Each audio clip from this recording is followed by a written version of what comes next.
Good morning, everybody. I thought I would take the opportunity to show you kind of where I order my seeds from, how I store them, and kind of how I plan that out with my storage, like how I plan my planting out with my storage.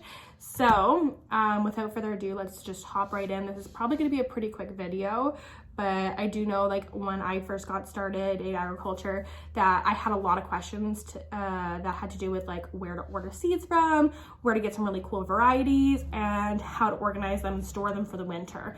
It is really cold in Canada right now. It's -20 out today with the wind chill. It's very, very cold.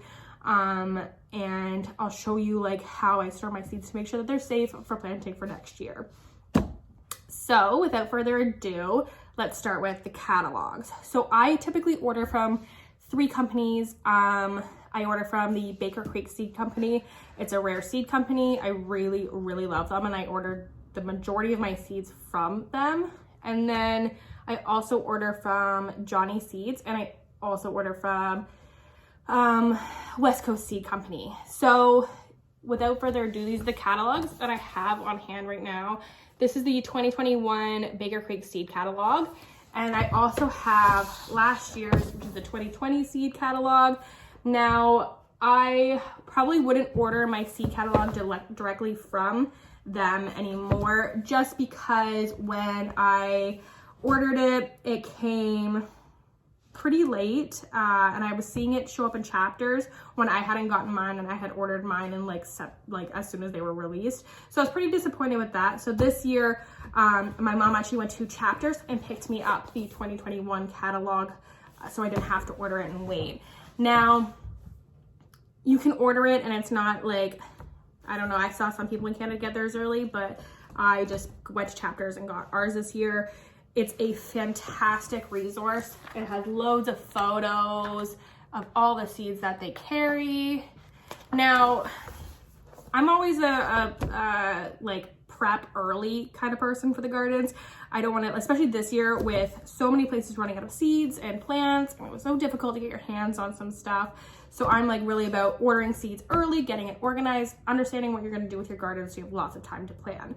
So yeah, so I ordered pretty much the majority of my seeds are ordered. I was done like a month ago and ready for the 2021 year. Now, does that mean I'm not going to pick up seeds here and there? Of course not. I always pick up seeds. It just happens, and it's what I do. So those are the catalogs I have. I don't have any from Johnny Seeds or West Coast Seed Company or even the Halifax Seed Company.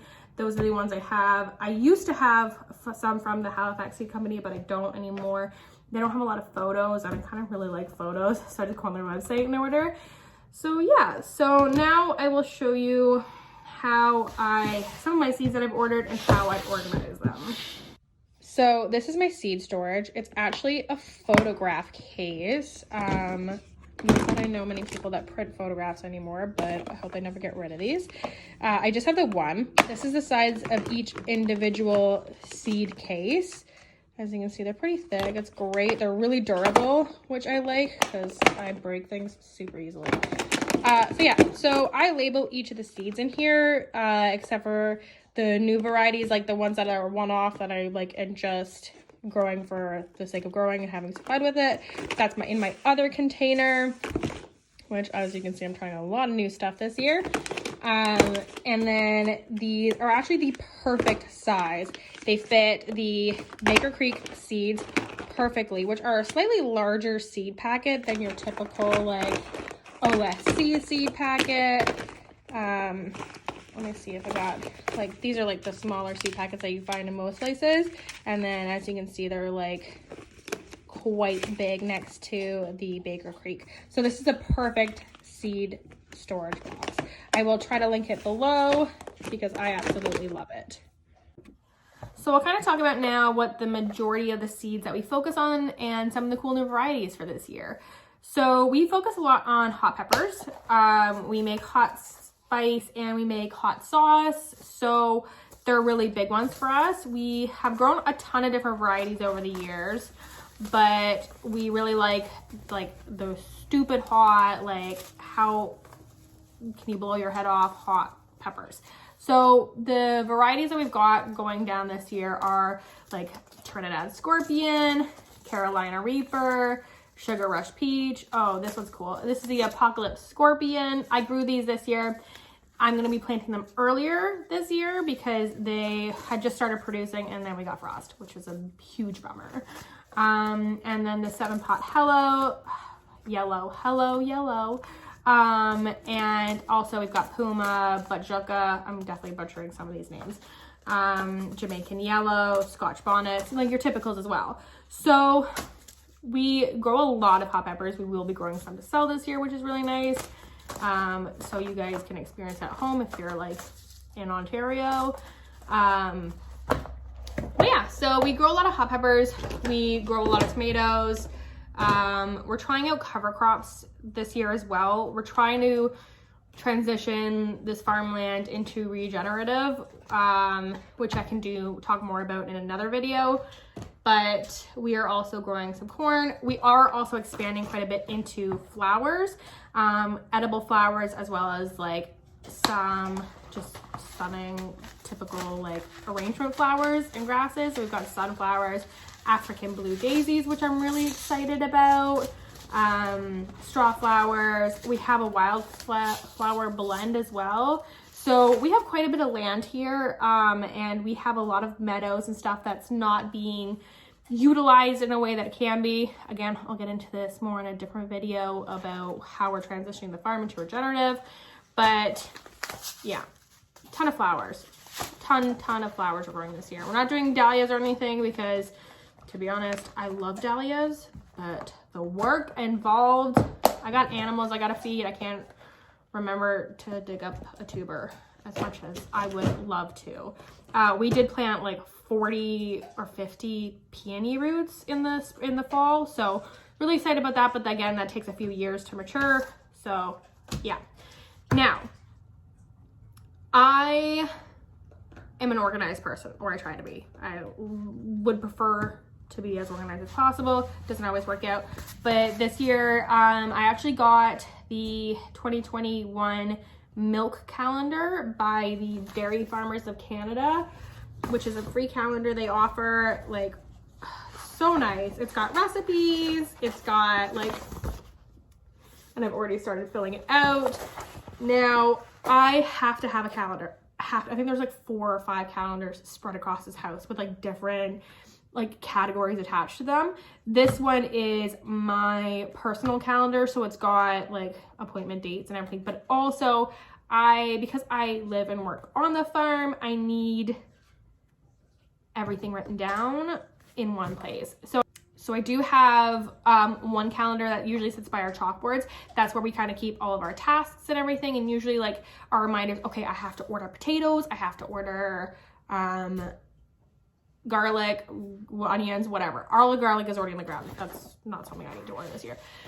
But come March, especially with how the world is operating right now, I don't like being left out or like not being able to get something. So I make sure I write down, okay, I know I need to get potatoes, and I know that they were released last year from the place I get them in March. So that is when I'm going to go pick them up. Now, I was hoping to be able to just plant ones that I had saved from last year. However, they oxidized, which was a super big bummer because I love potatoes. I love different varieties of potatoes, and I was really happy to be able to kind of have that closed loop on the farm with our potatoes, but I lost the crop. They oxidized. There's nothing I can do about it. I can try planting them.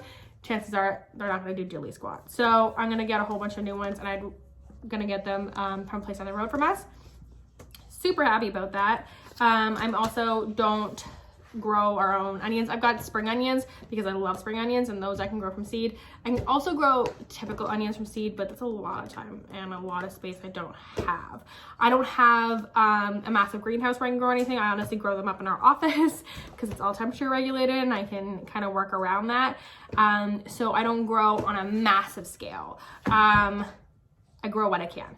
So onions are something I just buy the bulbs, and I buy them in the spring. I write that in the calendar. I make sure everything is like laid out.